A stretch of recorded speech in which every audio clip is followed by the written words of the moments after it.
Welcome to Vet Tales, the story of the world's only sailing veterinary clinic. Last episode, we began our reconnaissance project in San Evaristo, where we provided free health checks to the local animals. This week, we continue our free clinics before heading to Isla San Francisco.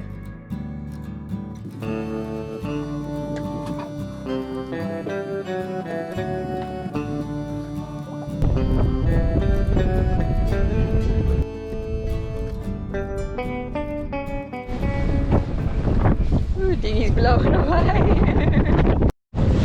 Alright, we're heading into shore for day 2. It's pretty bloody windy. We thought maybe it wasn't as windy as yesterday, but it's picking up already. We're actually landing the dinghy up the north part of the beach, so it's a bit easier to get back to Chuffed if the wind picks up later, but we're walking down to here again. When we first arrived, it was too windy for the fishermen to go out. So they decided to hang out with us, with the foreign vet providing the day's entertainment while they fixed their fishing nets.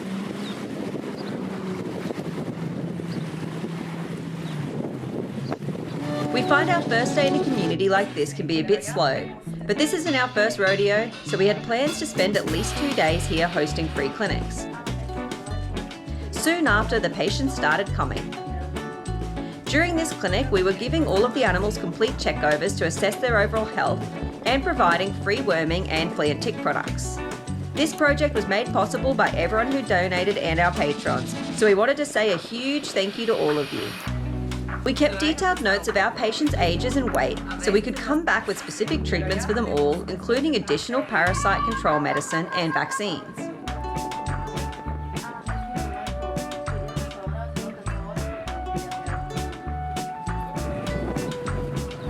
Although most of our patients were of the furry 4-legged variety, we also had some turtles come in for checkups. This red-eared slider was over 12 years old and in very good condition. However, he wasn't super excited to see the vet, and I had to watch my fingers as they have very sharp bites. Checking over a turtle is a little different to a dog or cat. We're mostly visually checking their external parts for any sign of illness. These turtles had some very minor skin issues, which were likely secondary to water quality and temperature issues. So we discussed their specific husbandry needs with their owners, who were very grateful their turtles had gotten a veterinary checkup.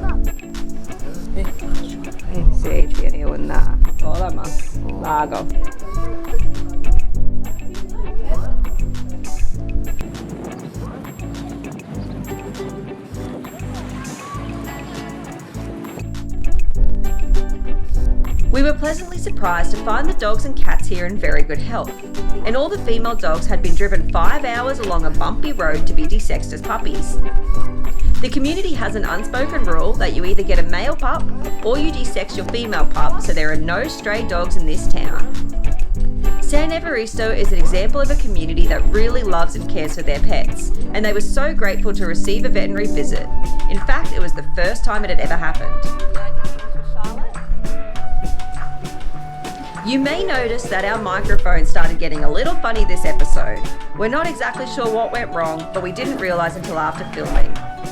On the note of needing a new microphone, we've now made an Amazon wish list.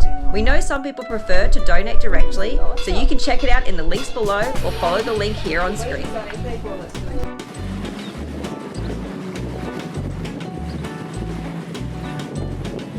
Osa had visited us on the first clinic day, and we discovered that she had ticks nested in her ear canal.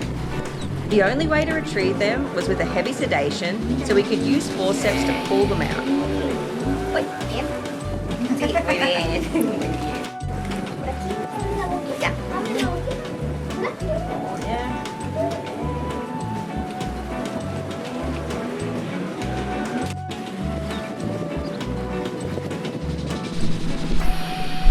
It was a tricky business trying to grasp a fat tick down a skinny ear canal, but eventually we got one. Okay, do you want to grab me the little We ended up retrieving 2 ticks from each ear, and we then administered eardrops to reduce the inflammation after her procedure. Sort of like something that kills ticks with a bit of an ear cleaner to see if I can make the tick come out of her ear, because it's trying to crawl deeper and it's hard for me to get to. So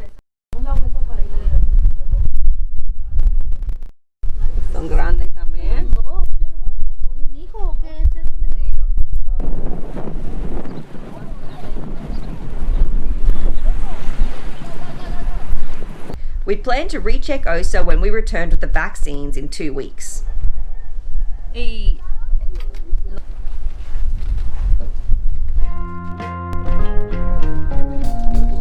saw our last few patients and finished up for the day. We'd made a lot of good contacts and had made plans to return with vaccinations for all of the pets of San Evaristo.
Dissipated a bit. It's not as bad as it was yesterday coming back. Although we're also on like the lee end of the bay, so we might have just made a good choice in that regard too.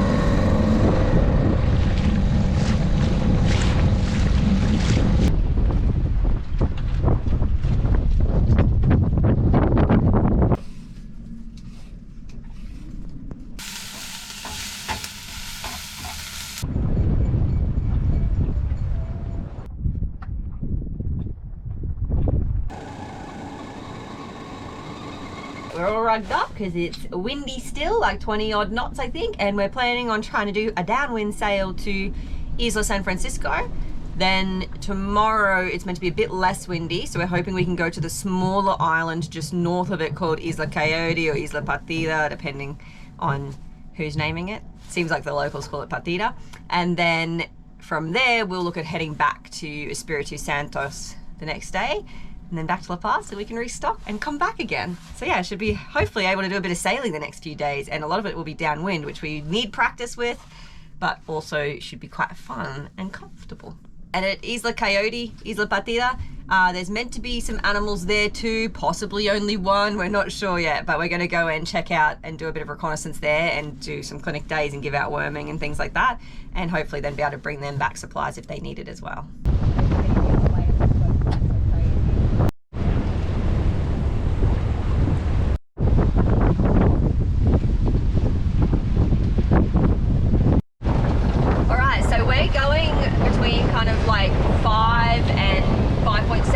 Right now with the head sail partially reefed. It's almost all out. We may pull it all out soon. We're just going to give it 10 minutes to see when the gusts hit and how it handles. But we basically got a wind from kind of about here. It's a northerly. We're coming down the channel, so the wind and waves are behind us, and we seem to be going quite comfortably right now, so that's exciting news. And at this rate we'll be there in like less than 2 hours because we're not going very far.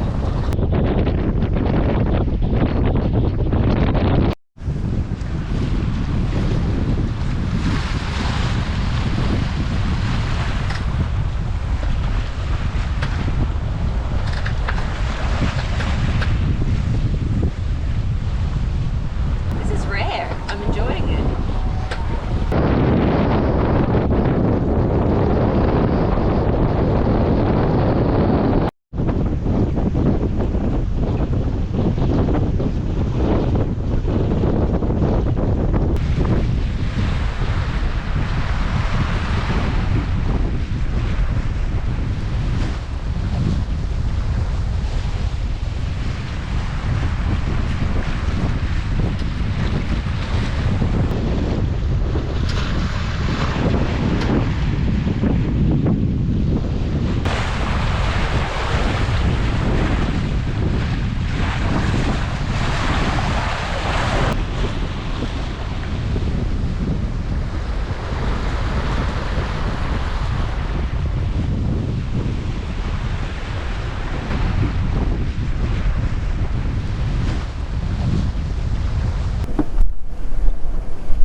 Isla Coyote or Isla Partida, where we'd like to hopefully go tomorrow to do some reconnaissance on what animals live there.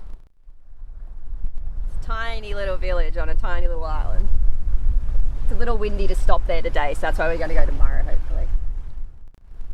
I can see those rocks in front of us too. Just jibed, and now we are going a slightly different direction, still downwind, and trying to get kind of around the point of the island so we can sail most of the way in. That's the plan.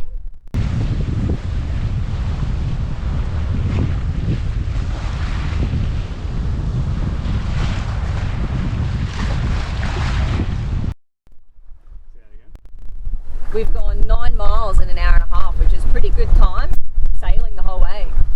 We just jibed again so that we have a better angle to come into the anchorage, and we're going to come in a fair way under sail, but because we'd like to get the keel up so we can tuck right in here, we won't be sailing into the anchorage. We'll get the head sail in and motor in the last of the little ways. We can get the keel up and head on in. We're nearly there, only a couple minutes, a mile to go.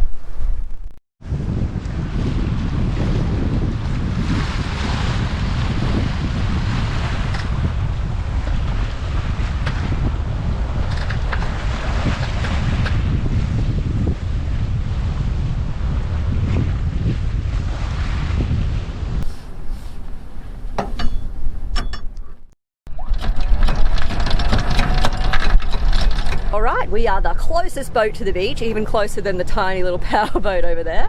But we're still in 4 meters of water, so we've got plenty of room, and we're going to be able to go for a bit of an explore today. It's still windy and a little chilly, but looks really beautiful here.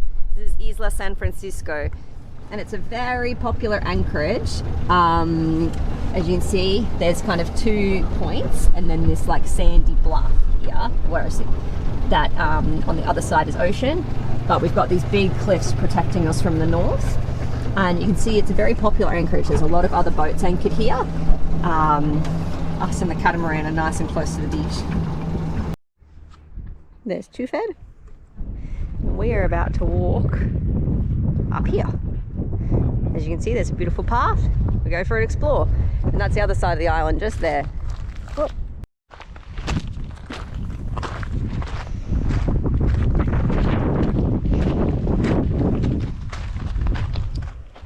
Already have a pretty sweet view.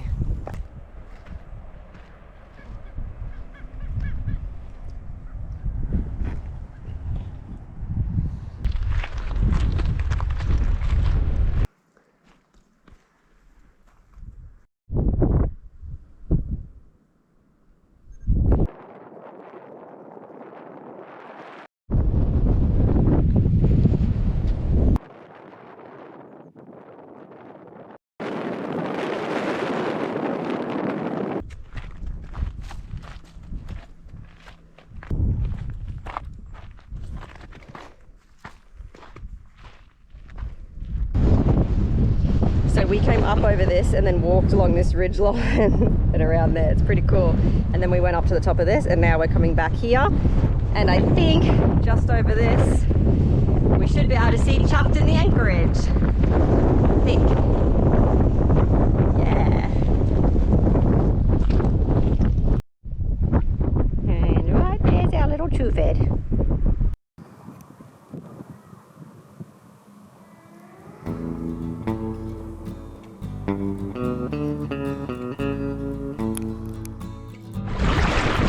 We'd like to say another huge thank you to our patrons who keep our project afloat.